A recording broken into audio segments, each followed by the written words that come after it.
Hello बच्चों, मैं हूं मोनिका यादव और आज मैं आपसे बात करने वाली हूं 12th क्लास के जीव विज्ञान विषय के तीसरे चैप्टर मानव जनन के चौथे भाग अंड जनन के बारे में। तो आओ बच्चों शुरू करते हैं। तो बच्चों अंड जनन क्या होता है वो देखते हैं। एक परिपक्व मादा युग्मक के निर्माण की प्रक्रिया को क्या कहा जाता है बच्चों? अंड जनन कहा जाता है। ठीक है ना। अंड जनन क्या हुआ, या तो कहें कि अंडाणु के निर्माण की प्रक्रिया ही क्या कहलाएगी बच्चों? अंड जनन कहलाएगी। ठीक है, या फिर यूं कह दें कि एक परिपक्व मादा युग्मक के निर्माण की प्रक्रिया क्या कहलाती है बच्चों?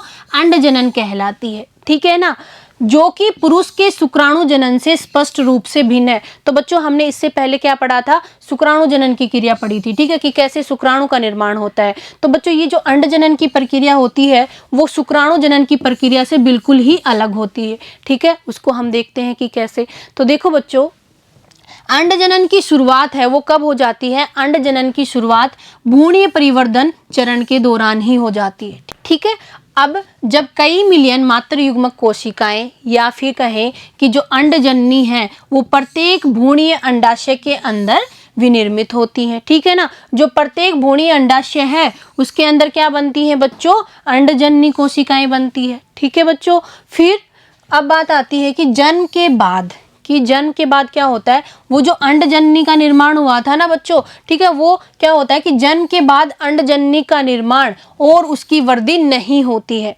ठीक है, ये ध्यान में रखी जाने वाली बात है कि जो अंडजननी है उसका निर्माण है और उसकी वृद्धि है वो क्या नहीं होती है? जन्म के बाद में नहीं होती है। ठीक है बच्चों, इन कोशिकाओं में क्या होता है बच्चों? जन्म के बाद इन कोशिकाओं में बस विभाजन शुरू होता है। ठीक है ना, फिर क्या होता है? अर्धसूत्री विभाजन की कौन सी अवस्था? पूर्वावस्था फर्स्ट या फिर कहें कि प्रोफेज फर्स्ट में प्रविष्ट होती है। ठीक है, फिर क्या होता है? इस अवस्था में क्या होता है बच्चों? स्थायी तौर पर ये अवरुद्ध रहती हैं और इन्हें क्या कहा जाता है? इन्हें कहा जाता है प्राथमिक अंडक। ठीक है बच्चों, क्या कहा जाता है? प्राथमिक अंडक कहा जाता है। देखो अब हम डायग्राम देखते हैं। तो देखो बच्चों, ये क्या है? ये अंडाशय है और इसमें कैसे अंडाणु का निर्माण होता है वो दिखाया गया है। ठीक है बच्चों, तो देखो, तो बच्चों ये क्या हो गई? ये तो हो गई रक्तवाहिनी। ठीक है, रक्तवाहिकाएं। अब ये कहलाता है बच्चों क्या? प्राथमिक पुटक। तो बच्चों हमने किसकी बात करी? ये जो प्राथमिक अंडक है वो किस में स्थित होता है बच्चों? वो प्राथमिक पुटक में स्थित होता है। ठीक है, अब ये जो प्राथमिक पुटक है इसके ऊपर कौन सी कणिका में कोशिकाएं लग जाती हैं, ठीक है ना, का स्तर बन जाता है। तो ये क्या बनता है? फिर ये कहलाता है द्वितीय पुटक। ठीक है बच्चों, अब ये जो द्वितीयक पुटक होता है इसके ऊपर भी क्या होती हैं बच्चों? ये जो कणिका में कोशिकाएं होती हैं इनका स्तर और गहरा हो जाता है। ठीक है ना, थिक्कल हो जाता है। तो फिर क्या होता है बच्चों? बनता है क्या? तृतीय पुटक बनता है। तो बच्चों ये जो संरचना है ये क्या कहलाएगी? ये कहलाएगी तृतीय पुटक। तो बच्चों ये जो तृतीय पुटक होता है इसकी एक विशेषता होती है। क्या विशेषता होती है? कि इसके अंदर एक गुहा स्थित होती है और उस गुहा को क्या कहते हैं बच्चों? ये गुहा कहलाती है एंड्रम। ठीक है ना, तो एक तरल से भरी हुई गुहा कौन से पुटक में होती है बच्चों? तृतीय पुटक के अंदर होती है और उस गुहा को क्या कहते हैं? उस गुहा को कहते हैं एंड्रम।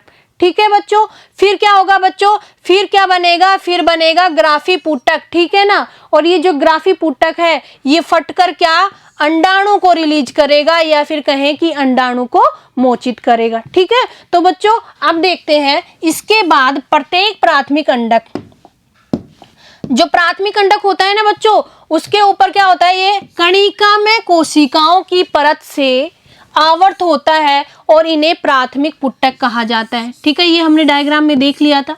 ठीक है, प्राथमिक पुटक की बात हमने कर ली थी। ठीक है बच्चों, एक प्रक्रिया द्वारा इन पुटकों की भारी मात्रा में जन्म से यौनारंभ तक क्या होता है बच्चों? कमी होती है या फिर ह्रास होता रहता है। ठीक है, फिर इसलिए यौनारंभ के समय प्रत्येक अंडाशय में केवल कितने बच्चों? 60 से 80 हजार प्राथमिक पुटक ही शेष बचते हैं। ठीक है ना बच्चों, फिर यह प्राथमिक पुटक कणिका में कोशिकाओं और अधिक परतों से आवर्त हो जाते हैं। ठीक है ना, कौन सी कोशिकाओं बच्चों? कणिका में कोशिकाओं की और अधिक परतों से क्या हो जाते हैं? आवर्त हो जाते हैं। तो एक नए प्रावरक स्तर से घिर जाते हैं और जिसे क्या कहा जाता है बच्चों, जिसे कहा जाता है द्वितीय पुटक। ठीक है, तो क्या हो गया, द्वितीय पुटक का निर्माण हो गया। अब क्या होगा बच्चों, यह जो द्वितीय पुटक होता है ना बच्चों, यह जल्द ही एक तृतीय पुटक में परिवर्तित हो जाता है। ठीक है, और जिसकी तरल से भरी गुहा क्या कहलाती है बच्चों, एंट्रम कहा जाता है या फिर एंट्रम कहलाती है। ठीक है ना, और यह इसका विशिष्ट लक्षण होता है। तो इसकी बात हमने कर ली थी कि क्या ये जो तृतीय पुटक होता है इसकी एक विशेषता होती है क्या, कि इसके अंदर तरल से भरी हुई गुहा होती है, जिसे क्या कहा जाता है बच्चों, जिसे एंट्रम कहा जाता है। ठीक है बच्चों, तो अब बात आती है, ये जो प्रावरक स्तर में क्या होते हैं बच्चों, दो स्तर होते हैं। जो अंदर का स्तर होता है वो क्या कहलाता है बच्चों, अंतर प्रावरक। ठीक है, और जो बाहरी स्तर होता है वो क्या कहलाता है बच्चों, बाह्य प्रावरक। ठीक है, अब इसमें क्या होता है, ये जो तृतीय पुटक होता है ना बच्चों, के भीतर प्राथमिक अंडक के आकार में क्या होती है, वृद्धि होती है, और इसका क्या होता है बच्चों, पहला अर्धसूत्री विभाजन होता है। ठीक है, और जिससे क्या होगा देखो, और यह क्या होता है बच्चों, यह असमान विभाजन होता है। ये जो पहला अर्धसूत्री विभाजन है ये क्या हुआ बच्चों, ये असमान होता है। ठीक है ना, और जिसके फलस्वरूप फिर क्या बनेगा, एक तो बनेगी वर्त अगुणित द्वितीयक अंडक। ठीक है ना, असमान विभाजन के फलस्वरूप बन रहा है क्या, व्रत अगुणित द्वितीयक अंडक बन रहा है, तथा एक छोटी ध्रुवीय पिंड का निर्माण होता है। ठीक है ना, तो बच्चों इसी असमान कैसे हुआ कि इसमें तो बड़े और इसमें छोटा का निर्माण हो रहा है। ठीक है, तो बड़ा तो क्या कहलाएगा बच्चों, अगुणित द्वितीयक अंडक कहलाएगा, और जो छोटा है वो क्या कहलाएगा बच्चों, छोटा ध्रुवीय पिंड कहलाएगा। ठीक है, अब द्वितीयक अंडक है वो प्राथमिक अंडक के पोषक से भरपूर साइटोप्लाज्म की मात्रा को क्या रखता है बच्चों, भरपूर साइटोप्लाज्म की मात्रा को संचित रखता है। इसको हम डायग्राम से भी देखते हैं बच्चों। तो बच्चों ये कौन सी सेल्स हो गई, अंडजननी हो गई। ठीक है ना, अब ये जो अंडजननी है ये समसूत्री विभाजन करेगी। ठीक है ना, और फिर क्या बनेगा बच्चों, ये करेगी प्राथमिक अंडक का निर्माण। ठीक है, अब ये जो प्राथमिक अंडक है इसमें क्या होगा बच्चों, अर्धसूत्री विभाजन होगा, और फिर क्या बनेगा, फिर बनेगा द्वितीय अंडक। ठीक है बच्चों, और क्या बनेगा, और बनेगी प्रथम ध्रुवीय पिंड। ठीक है ना, अब क्या होगा, अब ये किसका निर्माण कर लेगा, द्वितीय अंडक क्या किसका निर्माण कर लेगा बच्चों, अंडाणु का निर्माण कर लेगा। ठीक है ना, तो बच्चों ये वाली ये है, ये जो अवस्था है ये अवस्था किसमें, गर्भ जीवन के दौरान ही होती है। ठीक है ना, फिर ये जब क्या किशोर अवस्था शुरू होती है तब क्या होता है बच्चों, इसमें अर्धसूत्री विभाजन होने लगते हैं और द्वितीयक अंडक बनने लगता है, जिससे क्या बनता है बच्चों, अंडाणु का निर्माण होता है। ठीक है बच्चों, तो अब देखते हैं तृतीय पुटक आगे चलकर क्या बनता है बच्चों, परिपक्व पुटक या फिर ग्राफी पुटक में परिवर्तित हो जाता है। जो तृतीय पुटक है वो किसमें परिवर्तित होगा बच्चों, वो परिपक्व पुटक में। ठीक है, या फिर कहेगी किसमें,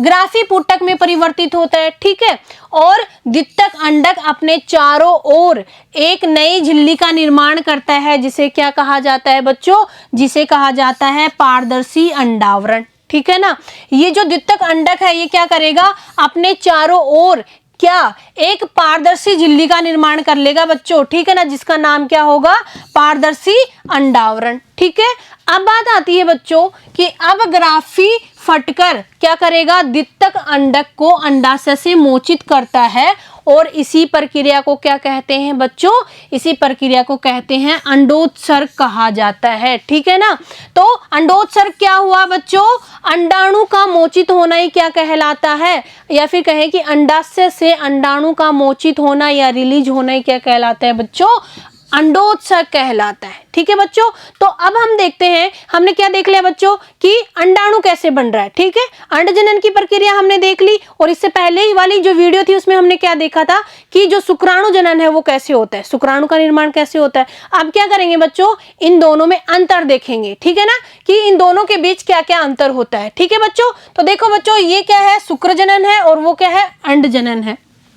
ठीक है, तो बच्चों ये जो शुक्र जनन है इसमें क्या होता है बच्चों, यह क्रिया है वर्षणों में संपन्न होती है। ये हमने पढ़ लिया था कि जो शुक्र जनन की क्रिया है वो किसमें संपन्न होती है बच्चों, वर्षणों में संपन्न होती है। ठीक है ना, और जो अंड जनन की जो क्रिया है बच्चों, ठीक है, यह क्रिया किसमें संपन्न होती है, यह क्रिया अंडाशय में संपन्न होती है। ठीक है बच्चों, अब जो अगला अंतर है वो क्या है बच्चों, कि शुक्र जनन की जो क्रिया है वो प्राणी में जीवन पर्यंत चलती है। ठीक है बच्चों, ये जो शुक्र जनन की जो प्रक्रिया है वो प्राणी में क्या होती है बच्चों, जीवन पर्यंत चलती है। ठीक है ना, लेकिन क्या यह क्रिया मतलब जो अंड जनन की क्रिया है ना बच्चों, वो एक निश्चित आयु के पश्चात बंद हो जाती है। ठीक है, जो अंड जनन की क्रिया है वो क्या होगी बच्चों, एक निश्चित आयु के बाद में बंद हो जाएगी। ठीक है, जो अगला अंतर है वो ये है कि इस क्रिया में क्या बच्चों, इस क्रिया में सभी शुक्रजनक कोशिकाएं शुक्राणुओं का निर्माण करती हैं। ठीक है ना,